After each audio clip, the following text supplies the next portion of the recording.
My name is Claire Donovan, and I never thought I'd be the kind of person to air my private life online. But after what happened in Atlanta, Georgia, I realized my story isn't just mine, it's a warning. Last month, the person I once trusted most, my ex-husband of 10 years, betrayed me and our children in a way that made me question every single moment of our past together. And how it all unfolded? Well, it wasn't just personal. It was painfully public. What began as a demand to respect his wife Paula turned into a showdown over loyalty, dignity, and the scars left by years of manipulation. I didn't expect the breaking point to be about cancer, but in a way, it revealed everything rotten beneath the surface. I'm 37 and the mother of two incredible kids, my daughter, 13, and my son, 12. Their father, Jason, is 42, and for almost 10 years now, he's been married to Paula, who's 35. From the outside, we probably look like one of those modern blended families, but the reality is far from it. Behind the polite smiles and custody exchanges, it's been years of conflict, manipulation, and emotional tug-of-war. Jason and I divorced under the ugliest circumstances. When I was recovering from a dangerous, complicated birth with our son, weak, stitched, and terrified, Jason left me. He walked straight into Paula's arms before I'd even had a chance to stand on my own 2 feet again. Together, they immediately tried to strip me of custody, weaponizing my vulnerable state as proof that I wasn't capable. They failed, but the scars of that betrayal never really healed. Eventually, custody was set at 50-50, though the court gave me sole decision-making power for education and medical choices after Jason admitted he would always consult Paula first. He resented that ruling, and Paula made sure to rub salt in the wound by pushing herself into every parenting role that wasn't hers. She demanded the kids call her mom, dismissed me whenever I showed up at events, and poisoned Jason's ear with her commentary. My kids never accepted her as anything more than their father's wife. They tolerated her out of necessity, but genuine respect was never there. To them, she was the woman who tried to erase me. To me, she was a living reminder of the deepest betrayal I've ever endured. And now, with her illness, Jason expects us all to forget the past and rally around her as if none of it ever happened. Before Paula entered the picture, our home was far from perfect, but it was ours. Jason and I had 2 small kids who filled every corner with noise and joy. Legos scattered on the floor, giggles during bedtime stories, mornings that started too early but always ended with hugs. I thought I had what I'd always wanted, a family worth fighting for. Jason wasn't the easiest man to love. He could be dismissive, stubborn, and selfish, but I believed we were partners, balancing each other out. Everything changed during my pregnancy with our son. The delivery was traumatic, nearly fatal. I was weak, stitched, and fighting just to hold my baby. And while I lay in that hospital bed, clinging to life, Jason made his choice. He walked away. He didn't just leave me, he left us. Straight into Paula's arms, a woman I later realized hadn't been a stranger to him at all. From that moment forward, family meant courtrooms, mediation, and therapy sessions. But through all the chaos, one truth remained unshakable. My kids trusted me. They saw who never left their side, and they saw who did. The cracks in this so-called blended family showed almost immediately. Paula wasn't satisfied with being a stepmother. She wanted to erase me. She insisted the kids call her Mommy Paula, as if slapping that word in front of her name would rewrite history. Jason backed her every step, calling it a sign of respect. But when my kids pushed back, they weren't just ignored. They were punished. Toys disappeared, sleepovers canceled, screen time slashed. All because they refused to give her the title she was desperate to steal. When I set up therapy to help them process the divorce, Jason and Paula accused me of brainwashing. They tried to pull the kids out, even mocked the therapist in front of them. It took a judge's order to force them back into compliance. That was the moment I realized Paula didn't just dislike me, she was waging a quiet war to destroy my place in my children's lives. Jason? He stood by like a shadow. He let Paula dictate the terms, too blinded or too weak to recognize the damage. But my kids weren't blind. They saw every hypocrisy, every slight, every moment their father defended Paula over them. By the time Paula's infertility struggles came to light, The resentment had already hardened. My kids weren't monsters. They weren't cruel. They were exhausted. Exhausted from years of being told to pretend she mattered when she never once showed them the love or respect they deserved. So, when the diagnosis came and Paula demanded sympathy, the truth finally broke free. And it wasn't pretty. 2 months ago, Paula's diagnosis dropped like a grenade into our already fractured world. Jason called me late at night, his voice heavy with forced urgency. "Claire, the kids need to step up. Paula needs them now more than ever." I remember clutching the phone so hard my hand cramped. Step up? For the woman who once sneered that she wished I'd get sick and disappear so she could take my place? For the woman who twisted therapy sessions, sabotaged custody, and tried to overwrite me as their mother? Still, I bit my tongue. I've learned that sometimes silence says more than words. I decided to wait, to let reality play itself out. Night. Their next visitation, Jason and Paula staged what could only be described as a pity play. Paula sat on the couch, her voice trembling, her eyes glistening just enough for effect. "I need my babies now more than ever. You'll help me, won't you?" The air thickened. My son shifted uncomfortably. But my daughter, blunt, fiery, and tired of the charade, met Paula's gaze without flinching. "No, I don't care that you have cancer. You've never cared about us."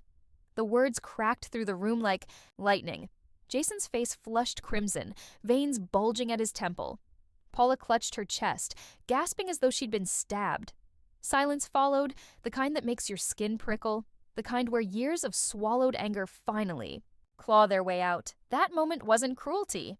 It wasn't spite. It was truth. Raw, unvarnished truth from a 13-year-old who had spent half her life forced to honor someone who had never honored her. And in that single sentence, every buried resentment, every scar Paula left on our family, was laid bare. Jason erupted like a man possessed. His face twisted red as he barked at our daughter to apologize immediately. But she didn't flinch. She crossed her arms, chin lifted, her silence more defiant than any scream. Paula collapsed into sobs, clutching tissues like a grieving widow, moaning about being hated by her own children. My son sat frozen, lips pressed tight, but later he whispered to me, "I thought the same thing she did.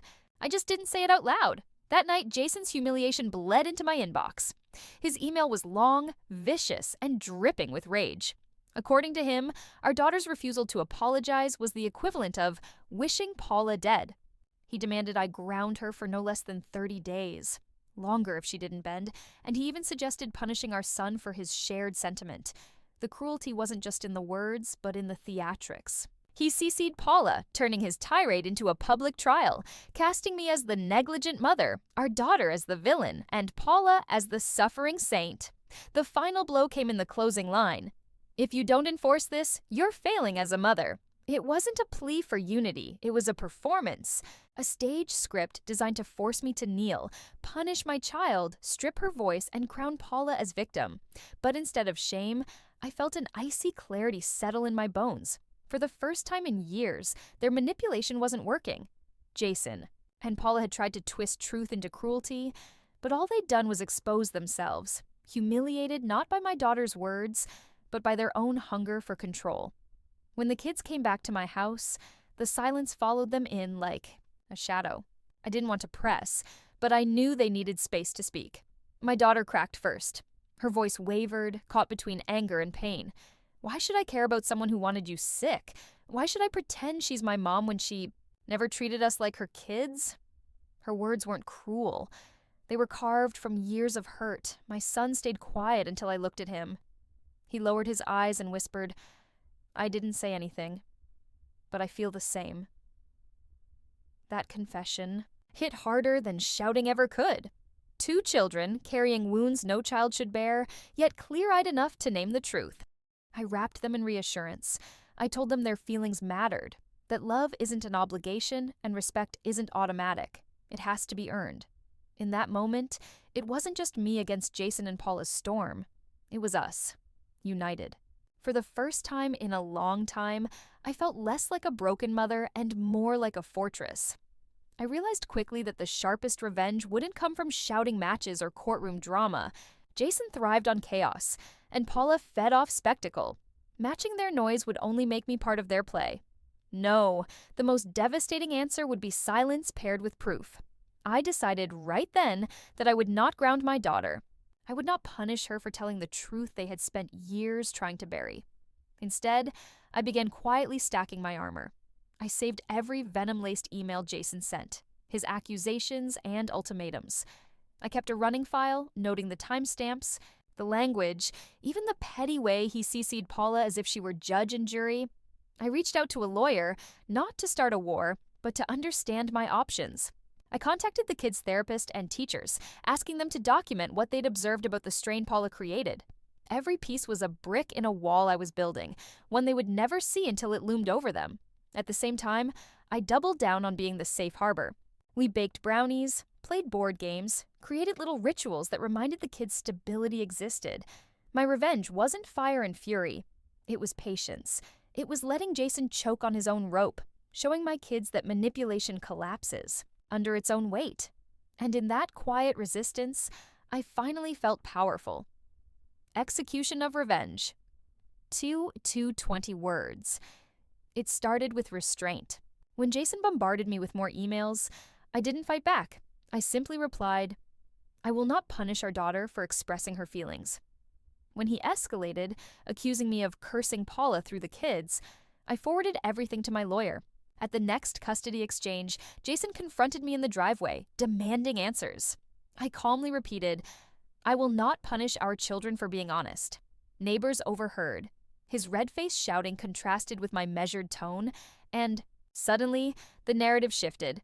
The unreasonable ex-wife became the calm parent, while Jason looked unhinged. Then came the final strike. I took the issue to Reddit. I wrote everything. The affair, the alienation, Paula's cancer, the punishment demand. The post went viral. Strangers from all over validated what I already knew. My children weren't cruel, and I wasn't failing them. Jason and Paula's carefully crafted image of the perfect couple shattered under the weight of public opinion. For once, their own need for control exposed them. Jason's reaction was nothing short of a spiral. The moment he realized the story had escaped, his control, the mask cracked. First came the rage, furious texts accusing me of weaponizing the internet and turning strangers into my personal army. Then denial, claiming my account was fabricated, that I was twisting the truth to make him and Paula look like monsters. But every word he had written to me, every public outburst, every humiliation he'd staged, those receipts spoke louder than his denials ever could. Paula doubled down, painting herself as the fragile victim of cruel children raised by a bitter mother. She leaned into the cancer diagnosis like it was a shield, but people saw through it. Her crocodile tears lost their effect when placed against years of alienation and cruelty. Even her church circle, once her fortress, began to quietly distance themselves. The most cutting blow came from inside Jason's own family. His parents, who had long defended him, called me in private. They admitted they had believed his narrative for years, but seeing the full story laid bare, they felt ashamed. They apologized for siding against me and admitted they finally understood why the kids rejected Paula. Jason's friends stopped defending him. His coworkers whispered. Even casual acquaintances began to view him differently. The louder he shouted about slander, the smaller his circle became. For the first time, Jason and Paula weren't the ones controlling the story. They were scrambling, defensive, exposed. And the best part? I didn't have to fight or scream. I just told the truth and watched as they burned themselves down with it. Life after the confrontation has settled into an unexpected calm. Jason still fires off the occasional bitter email, dripping with accusations. But the venom has lost its sting. His words feel hollow now, powerless without the audience he once relied on. The kids no longer brace themselves before visiting his house. They've learned to set boundaries, to say no without flinching when asked to play caretaker. It's not easy, but it's progress. And for the first time, I see pride in their eyes instead of fear. At home, our world feels different. My daughter has found her voice. Strong, steady, unwilling to bend under guilt trips. My son, once quieter and more hesitant, has started to trust his instincts more. They laugh easier now, the heaviness that shadowed them slowly lifting. Our evenings are filled with board games, silly debates, and long talks about life. This house has become their sanctuary, a place where they don't have to perform, where love isn't conditional. For me, the change is even deeper. I've stopped second-guessing myself. The guilt Jason tried to chain me with no longer fits. I know without doubt that I'm doing right by my children. The scars from the divorce remain, but instead of bleeding, they're healing. Tender reminders of what we survived. Ironically, Paula's illness, which was supposed to bind us to her through obligation, became the very thing that set us free. It forced the truth into the open. Forced loyalty breeds only resentment, and genuine love can never be demanded. It must be earned, and in that truth, we finally found our peace. Looking back, the clearest lesson is how easily doubt can become its own prison. For years, I let Jason and Paula's manipulation chip away at my confidence. Every accusation that I was too harsh, too bitter, too unwilling to move on sank into me like a splinter. I questioned myself constantly, even when my instincts screamed otherwise. But now I see it plainly. Boundaries are not cruelty. They are protection. Protecting my children's mental health is not a sign of weakness or failure. It's the very definition of good parenting. Allowing them to recognize and reject toxic relationships isn't teaching them hate. It's teaching them self-respect. Paula's diagnosis is undeniably tragic, but illness doesn't wash away years of calculated harm. My daughter's words may have sounded brutal, but in reality, they were the first honest, unfiltered truth spoken in that house in years. That honesty wasn't heartless. It was brave. What I've learned is that care and respect cannot be demanded into existence. They must be earned through consistency, kindness, and accountability. Jason and Paula never earned that place in my children's hearts, and forcing them to pretend otherwise only deepened their wounds. The moment I stopped doubting myself, I could finally see that clearly. The takeaway is this: when someone shows you who they truly are, believe them. My children already did. And once I found the courage to do the same, everything began to change. So, here I am, Reddit, sharing a story I never thought I'd put into words. My ex insists I ground my daughter for refusing to show sympathy to Paula, his wife, during her cancer battle. But I chose not to. Some people believe children must respect adults no matter what, regardless of history. Others believe, like I do, that respect isn't automatic. It's earned through actions, not demanded through guilt. Jason calls me a failure and says I'm raising cruel kids. I see 2 children brave enough to speak the truth after years of manipulation.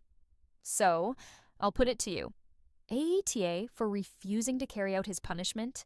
Should I have forced my daughter to apologize for feelings that are real? Or is it better to let my kids stand by their boundaries, even when it makes others uncomfortable? I'm listening, because for once I'm not afraid of the answer.